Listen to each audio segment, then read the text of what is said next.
With all the aggression you had, how have you made that work at that position? Me being, told like I need to be the man of the house, like I think the best fit for me was being a protector. Run up a stack, spend it and get it right back. Why is you mad? Please do not tell me relax. Who is Darian Kinnard? Very broad. I would say I am very laid back. I'm very wise for my age. What makes you wise for your age? Been through a lot of shit. What are some of the things you've gone through? Single mother, dad was abusive towards me and her. That whole scenario. Mom's struggled paying rent, moved around a lot, bounced around. How'd you get through that? While we owed each other. I mean, I knew at the end of the day, like, I was gonna have her back and she was gonna have mine no matter what. So, just understanding that in life, nothing is given, everything's earned.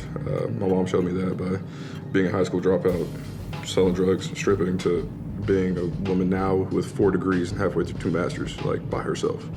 So, just kind of like going through that was just, that whole process just kind of made me who I am.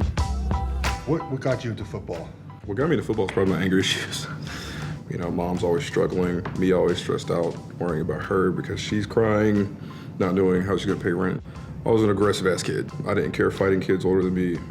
How did you channel your anger into being a successful football player? I feel like there are players, obviously, who use that as an outlet, but they don't really understand how to use that anger for success on the field. A lot of it is just discipline. When you're younger, you can get all that anger out. You're just on the field, a bunch of, how kids are, just kind of running around, hitting stuff. And then I realized I was pretty good at it. So I kind of just started pursuing that. Not having a father in the house, the biggest way I found, stability in my life was through my coaches. So, instead of having my father saying good job, it was always, for me, my biggest goal was to get the coaches to, say, hey son, good job. With all the aggression you had, it feels like defense might have been your calling because offensive lines can kind of control the anger, right? How have you made that work at that position? As a kid, I played both, but, having just my mom and me being, told like I need to be the man of the house, I think the best fit for me was being a protector. So, yeah, I can be aggressive, but I also have a job of protecting something. And I just felt like, it sounds stupid, but it's kind of like the blind side. Yeah.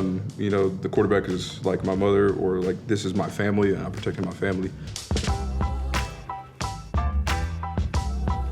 Why Kentucky? Just because I felt it was like a good family bond. When I went there, on my official visit, the coaches welcomed me like as if I was one of their kids, and met their families. And they told me, they said, look, if anything happens, we still honor what we're saying to you and what we're giving to you. So I would get the full 5 years regardless of injury. We know that offensive line is often a thankless position, right? But you won the Jacobs Blocking Trophy, which is given to the best blocker in SEC Conference. What did that mean to get that individual award? It took me by surprise completely. I was not expecting that. It felt amazing, especially to get that recognition. But for me, everything is a step-by-step process. My whole goal is to get to the NFL, and my whole goal after I make it to the NFL is get a gold jacket. And every step along the way is going to be towards that goal. What are you most looking forward to in the NFL? Showing what I can do against the best talent. Who are you looking forward to blocking? Anyone?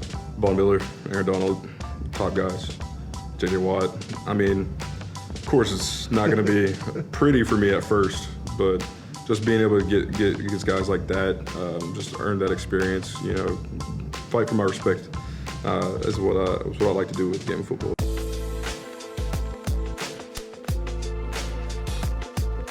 This is a second and goal play here. It's a pass play, and you do a fabulous job. You're eating up this spin move. So let's talk about kind of your process here at the snap. It's a basic rush, right? There's no pressure look. Right. What's your thought process as you kind of get off the ball here? Thought process is, I know he's a little tight just because the fact that corner's tight pressed on our wide receiver out there. I knew he wasn't going to try to beat me with speed up the field because I know our running back's there, especially to give a chip and then get out. Yeah. Just tackle, you're never expecting that, but I wasn't going to try to beat him to a spot when I could just run him around the loop. So I think his thing was just to be patient, let him make a move, and he tried to spin inside because the running back gave him a little something. So let's talk about the running back here. When you're at tackle, when I play tackle, I kind of wish the running back wasn't there. Do you like when the running back does this because he's supposed to hit him or not hit him? Like this doesn't do anything for anybody. No.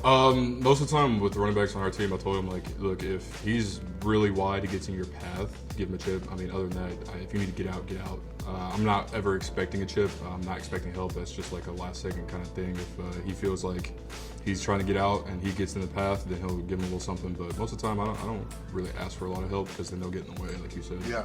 How do you make sure to not cross over at the very top there? Because you get to a good point right here, and it does feel like right there, you kind of run him by. Now, obviously, he starts to spin move about right there. How do you center yourself to slow down enough to make sure you're able to swallow this up? If you play a little bit more, my left foot comes up. I wish it was a little, sturdier on the ground. Yeah. But my biggest thing is like when a guy's trying to run the edge, I like to have my inside hand on their outside shoulder. So when I put it there, he started leaning back into it. I felt that, so I started to come back and put my right hand in his chest. So you're playing a rival here. When Will Levis runs into the touchdown here, are you a guy who's just like, oh, play's over with? I'm glad we scored. Are you talking shit or like what are we doing? I don't talk shit unless they start talking shit. Then I really start talking shit. I give it to them. But other than that, I was excited as hell. I mean, I think that was what's your boy doing? What's he with? That was his third touchdown.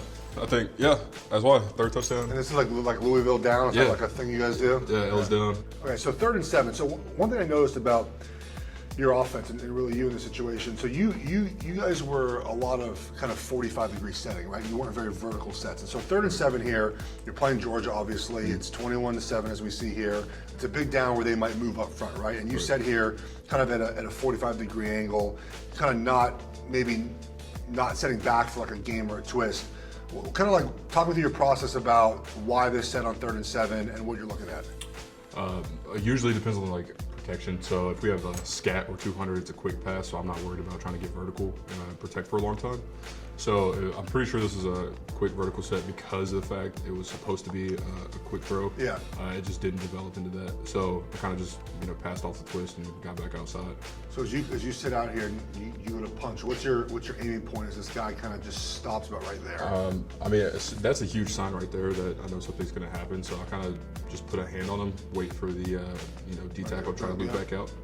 As soon as he's trying to stop, I kind of just make sure my guard's coming with me at least, because some defensive guys are very crafty and they'll like try to pause for a second and get you to stop your feet, think that something's coming, and then they'll try to blow by you upfield. So my big thing was just make sure I got hands on him, knew something was coming, and then just wait for my guard to get there. I believe this is empty protection. Am I right on this? So it's empty protection. So the back and tight end are going to be out to the near side of the field, and then you and the right guard have the linebacker in the A gap, the 3 technique, and a defensive end. So walk us through your process here. You take 2 or 3 as the guy his feet are within kind of striking distance of him on the line of scrimmage here. So, the whole thing was dual, 2 for 3. So really the biggest thing for a tackle is to take a vertical set. If you feel like he's too much of a threat inside, you can take a left step down like a post and then get out. But the biggest thing you want to do for a duel, especially for 2 for 3, you want to get vertical first, just so you have space and enough time to react. Because these guys are fast. That's what we were training all week for. Yeah. They're really quick and good with stunts. So our biggest thing was just get vertical, get space. So you're on the road here, obviously. Right. It's very loud here. You have a linebacker in A gap. Yep. You might have to block the 3 technique. You're in your stance. How are you able to see the center snap the ball, the linebacker, the 3 technique, and the defensive end? Reps. I mean, honestly, the biggest thing is just reps. I've gotten kind of used to it. You see motion. I can see out of peripheral when the ball's snapped. The biggest thing is just kind of reaction time.